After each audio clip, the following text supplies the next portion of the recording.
उस समय भी और आज के समय भी, बेटा तू संत बन जाएगा, हमारे बुढ़ापे में क्या होगा, हमको कौन रोटी देगा, हम तो तेरा विवाह कर रहे थे, गृहस्थी रहे न वो, हम बहुत सी बातें बता देते हैं।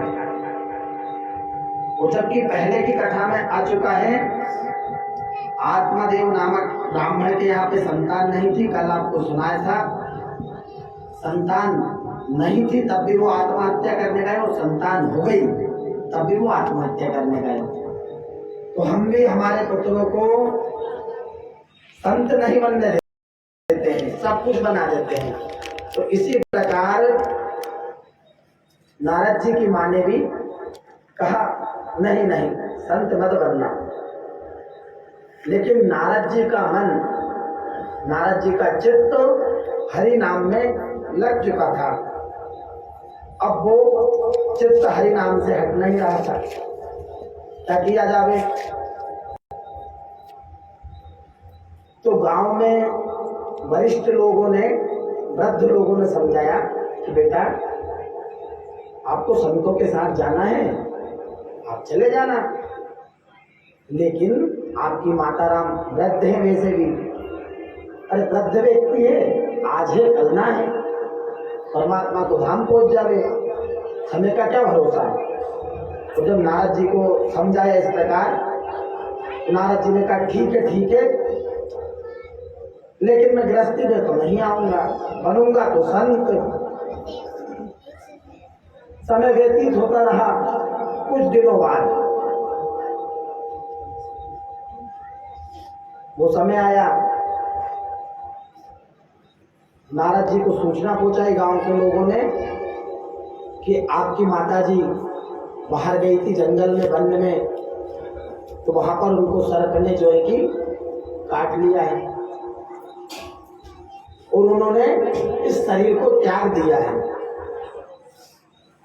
आपकी माताजी ने इस शरीर को त्याग दिया है। हम जब सुनते हैं कि किसी ने शरीर को त्याग दिया तो हम रोते हैं, बिलखते हैं, लेकिन नारद जी को ज्ञान हो चुका था कि ये तो पंच भौतिक शरीर है, पुनरपि जन्मम पुनरपि मरणम, आना और जाना लगा रहता है।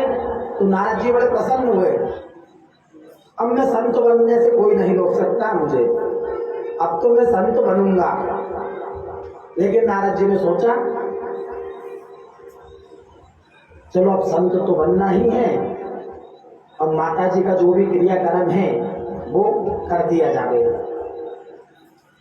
तो नारद जी ने विधिवत गुरुजनों के द्वारा और ब्राह्मणों के द्वारा जो कर्म बताया, माता जी का दशकर्म इत्यादि कर्म किया।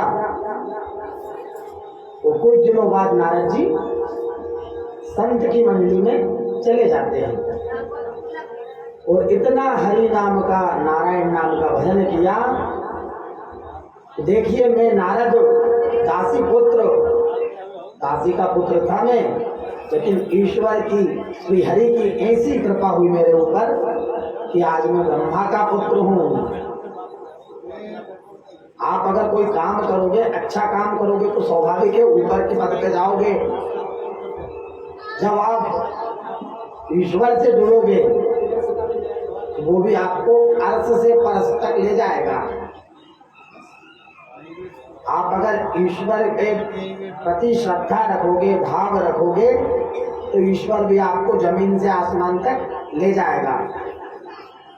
आपको भी जिस भी कार्य क्षेत्र में आप कार्य कर रहे हो, उस क्षेत्र में आपको ईश्वर बहुत उन्नति देंगे।